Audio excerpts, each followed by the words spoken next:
ASBL వారి శ్రీరామనవమి కళ్యాణ మహోత్సవం సింగర్ సునీత గారి మధురగానంతో మార్చి 27 సాయంత్రం 5:30కు బుక్ మై షోలో మీ ఉచిత పాస్ ఇప్పుడే బుక్ చేసుకోండి.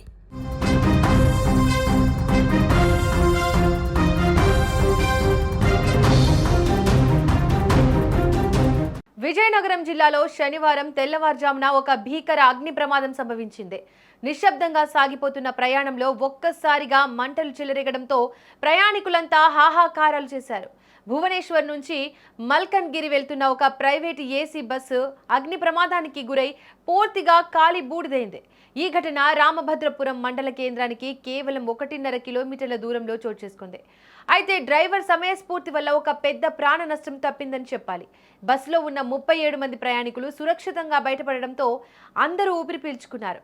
ఒడిశాకు చెందిన శ్రీ నీలకంఠేశ్వర ఆరెంజ్ ట్రావెల్స్ కు చెందిన ఏసీ బస్సు రాత్రి 7:45 భువనేశ్వర్ నుంచి మల్కన్గిరి వైపు బయలుదేరింది. ప్రయాణికులంతా గాఢ నిద్రలో ఉన్న సమయంలో తెల్లవారుజామున సుమారు 4:30 ప్రాంతంలో రామభద్రపురం సమీపానికి చేరుకోగానే బస్సు వెనుక టైరు ఒక్కసారిగా భారీ శబ్దంతో పేలిపోయింది. టైరు పేలిన వెంటనే ఘర్షణ కారణంగా మంటలు చెలరేగి బస్సు వెనుక భాగం నుంచి వేగంగా విస్తరించాయి.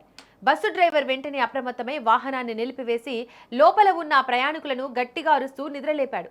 మంటలు బస్సు మొత్తానికి వ్యాపించక ముందే 37 మంది ప్రయాణికులను కిందకు దించేయడంతో డ్రైవర్ విజయం సాధించాడు. ప్రయాణికులు బస్సు దిగిన కొద్ది నిమిషాల్లోనే మంటలు పెను ప్రమాదకంగా మారి బస్సు అంతటా వ్యాపించాయి.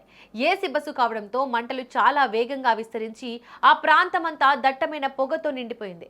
సమాచారం అందుకున్న వెంటనే అగ్నిమాపక సిబ్బంది ఘటనా స్థలానికి చేరుకుని మంటలను అదుపు చేసే ప్రయత్నం చేశారు. కానీ అప్పటికే బస్సు ఇనుప చట్రంలా మారిపోయింది. ప్రయాణికుల లగేజీ, ఇతర సామాగ్రి మంటల్లో కాలిపోయాయి. సంఘటనా స్థలానికి సిఐ శ్రీనివాసరావు, ఎస్ఐ ప్రసాద్ చేరుకుని పరిస్థితిని సమీక్షించారు. ప్రయాణికులకు ప్రత్యామ్నాయ ఏర్పాట్లు చేసి పంపించారు. ఈ ప్రమాదంపై పోలీసులు కేసు నమోదు చేసి బస్సు మెయింటెనెన్స్ లోని ఏమైనా లోపాలు ఉన్నాయా అనే కోణంలో దర్యాప్తు చేస్తున్నారు. మొత్తంగా ఒక పెద్ద ప్రమాదం అయితే తప్పినట్లు చెప్పుకోవచ్చు.